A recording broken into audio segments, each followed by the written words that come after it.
আজ করব পনির মহারানি। তো পনিরটাকে আমি এরকম স্কোয়ার শেপে কেটে রেখেছি। তার সেই সাথে আমার মশলা লাগছে পোস্ত আর চার মগজ, আর সেই সাথে নিয়েছি খানিকটা কাজু। এখন আমি মশলাটাকেও বেটে নেব, আর পনিরটাকে আমি একটু গরম জল করে একটু নুন দিয়ে ভিজিয়ে রাখবো। তো পনিরটাকে আমি ভাজবো না, এরকমভাবে নুন দিয়ে গরম জলের মধ্যে ভিজিয়ে রাখলে পনিরটা খুব সফট হয়ে যাবে। সেই জন্য আমি এটার মধ্যে আমি এই জিনিসটা করলাম, এই প্রসেসটা করলাম। কিছুক্ষণের জন্য ভিজিয়ে রাখবো, ততক্ষণে মশলাগুলো আমি রেডি করে নেব। সেই সাথে নিয়েছি কিছু গোটা মশলা, এগুলোকে ভেজে আমি গুঁড়ো করে নেব। নিয়েছি গোটা ধনে, জিরে আর মৌরি, আর সেই সাথে দুটো শুকনো লঙ্কা। এগুলো আমি শুকনো খোলায় ভেজে গুঁড়ো করে নেব। সাদা তেল গরম করে নিলাম, দিলাম এখানে গোটা গরম মশলা ফোড়ন, দিয়ে দেবো দুটো পেঁয়াজ কুচি,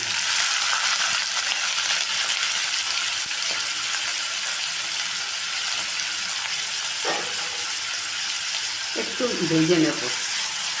কড়া করে ভাজবো না, একটু হালকা ভেজে নেব। পেঁয়াজটাকে হালকা করে ভেজে নিলাম, দিলাম 1 চামচ আদা বাটা, 1 চামচ রসুন বাটা, একটু ভালো করে কষিয়ে নেব। আদা রসুনের পেস্টটা কষিয়ে নিলাম, দিয়ে দিলাম অল্প করে একটু জল,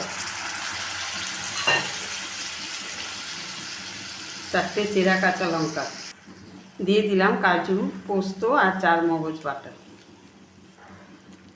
ভালো করে একটু কষিয়ে নেব।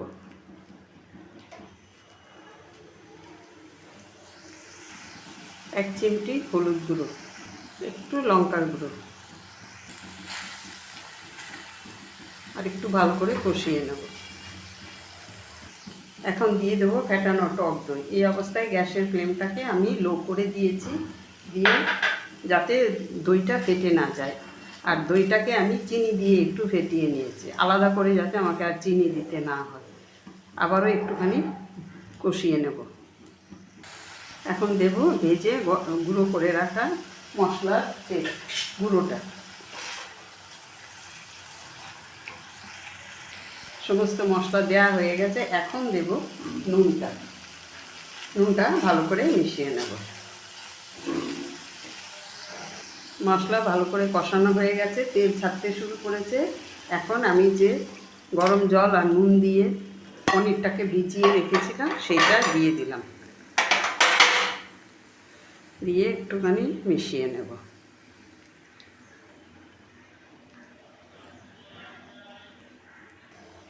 একটা ঢাকা দিয়ে দিলাম, একটু ফুটতে দেব।